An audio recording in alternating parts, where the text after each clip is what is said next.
In this video, I'll guide you through how to find your CIBC routing number.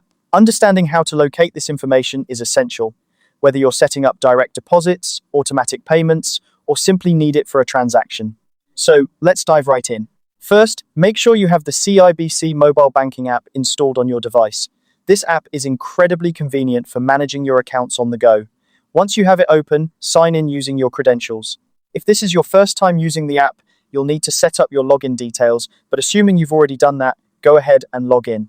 Now that you're signed in, the next step is to select the bank account for which you need the routing number. Once you've chosen the correct account, tap on Account Info. This section contains all the essential details about your account. Here, you'll see three critical pieces of information: your transit number, institution number, and account number. The transit number is specific to your branch, while the institution number for CIBC is always 010. This is a unique identifier for the bank itself. Together, these numbers form your routing number, which is typically used in financial transactions. If you prefer a more traditional method, you can also find your routing number on a void check. Void checks are often provided when you open an account, or you can request one from your bank.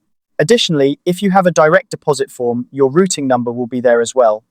These forms are usually required for setting up payroll deposits or other automatic payments. And that's how to find your CIBC routing number.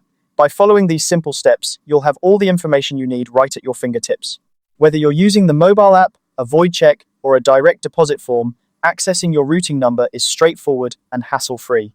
Thank you for watching, and I hope this guide has been helpful. If you have any other questions or need further assistance, feel free to reach out to CIBC's customer service.